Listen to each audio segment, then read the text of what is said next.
الحمد لله الولي الحميد، بلغنا بفضله العام الهجري الجديد، وأشهد أن لا إله إلا الله، وأشهد أن سيدنا ونبينا محمد رسول الله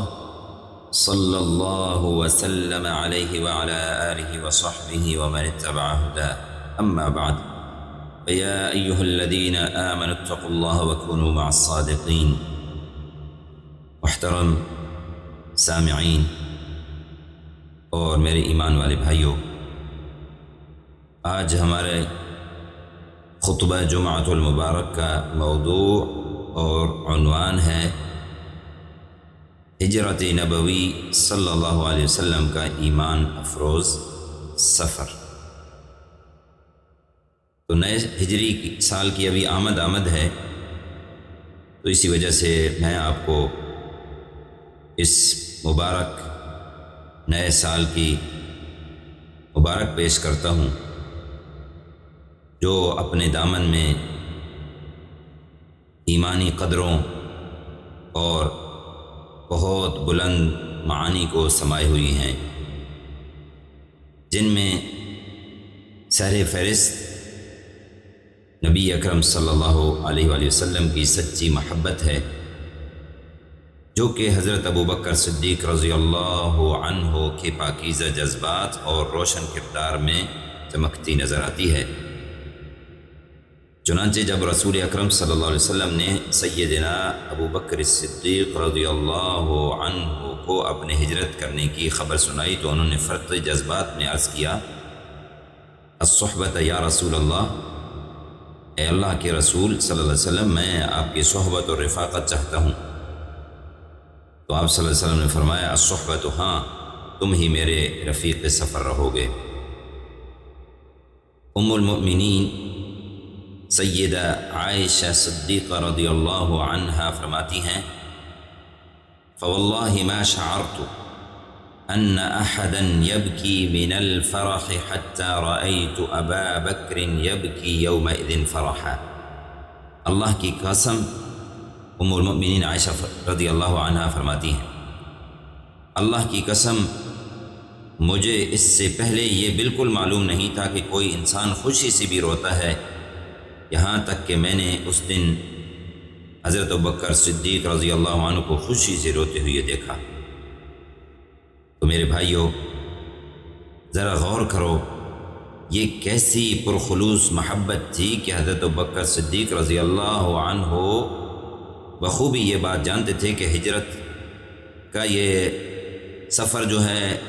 یہ پرخطر ہے اور مشکلات سے بھرا پڑا ہے، لیکن اس کے باوجود آپ صلی اللہ علیہ وسلم کی معیت اور رفاقت ملنے پر اس قدر مسرور ہوئے کہ آنکھوں سے خوشی کے آنسو چھلک پڑے۔ اور اس سے بھی بڑھ کر حیران کن بات یہ تھی، سیدنا ابوبکر صدیق رضی اللہ عنہ کو اپنی جان سے بھی زیادہ اپنے حبیب جناب رسول اللہ صلی اللہ علیہ وسلم کی فکر تھی۔ چنانچہ آپ صلی اللہ علیہ وسلم نے اس سفر کے دوران ایک بار ان سے فرمایا، ما لک تمشی ساعتا بین یدی وساعتا خلفی، اے ابوبکر تمہیں کیا ہوا ہے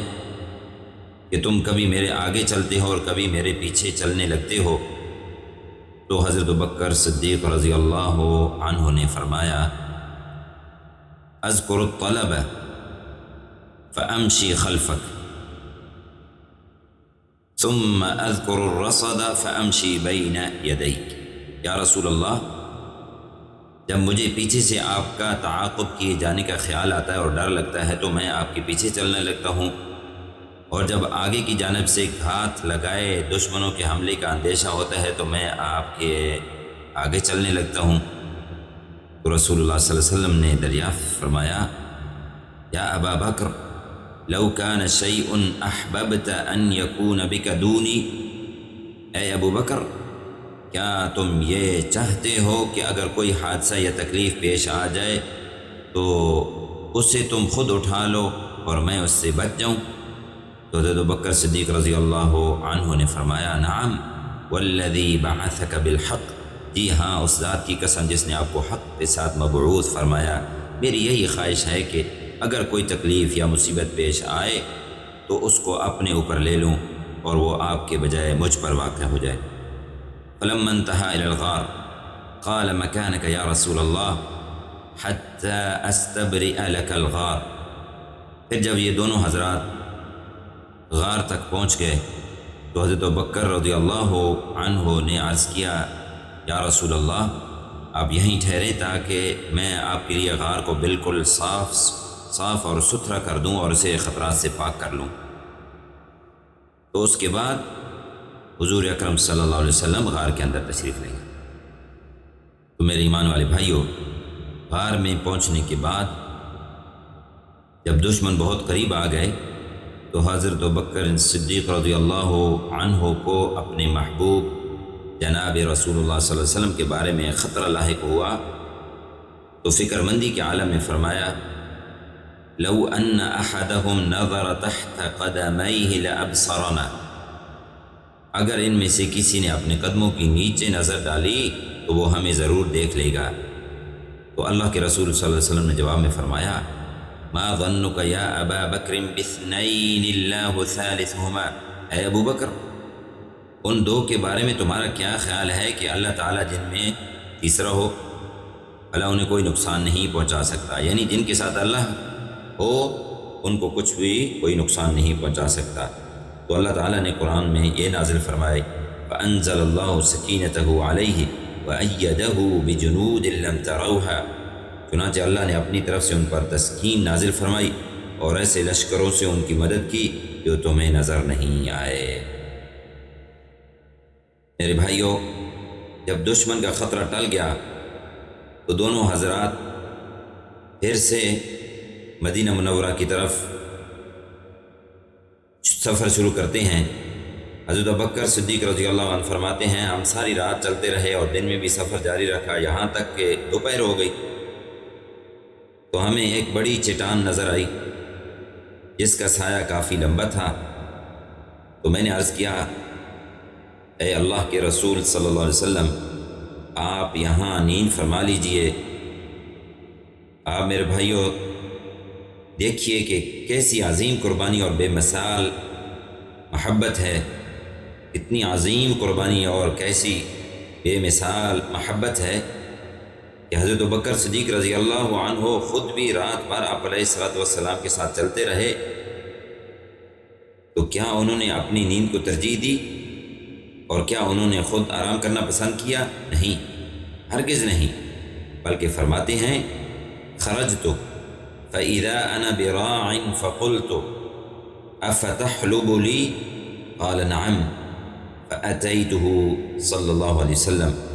فَشَرِبَ حَتَّى رَضِيتُ۔ اس کا ترجمہ یہ ہے کہ حضرت ابوبکر صدیق رضی اللہ تعالی عنہ فرماتے ہیں کہ جب ایک چٹان کے اوپر نبی کریم صلی اللہ علیہ وسلم آرام فرما تھے تو پھر میں یہ دیکھنے کے لیے نکلا کہ کہیں دشمن ہماری تلاش میں یہاں تک نہ آ چکے ہوں۔ ذرا آگے بڑھا تو بکریوں کے ایک چرواہے کو دیکھا، تو میں نے ان سے کہا کہ کیا تم میرے لیے دودھ نکال سکتے ہو، دودھ دوہ سکتے ہو؟ اس نے کہا ہاں بالکل۔ چنانچہ اس نے میرے لیے کچھ دودھ دوہا، پھر میں وہ لے کر نبی کریم صلی اللہ علیہ وسلم کی خدمت میں حاضر ہوا اور عرض کیا، یہ دودھ نوش فرما لیجئے۔ آپ صلی اللہ علیہ وسلم نے اسے نوش فرمایا تو میرا دل بہت خوش ہو گیا۔ میرے بھائیوں، اللہ اکبر، کیا ایمان تھا، کیا عشق رسول صلی اللہ علیہ وسلم تھا کہ دودھ تو اللہ کے نبی نے پیا مگر پیاس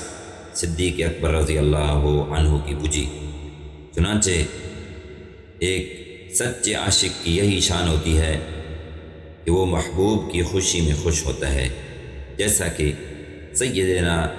ابو بکر صدیق رضی اللہ عنہ آپ صلی اللہ علیہ وسلم کو راحت اور سکون میں دیکھ کر خوش ہوئی ہے۔ تو میرے بھائیوں، صحابہ اکرام رضی اللہ عنہم کو رسول اللہ صلی اللہ علیہ وسلم سے سچی محبت تھی اور یہ محبت ان کے دلوں کو صدق اخلاص سے بھر دیتی تھی، اور اس کا پھل آپ صلی اللہ علیہ وسلم کی اتباع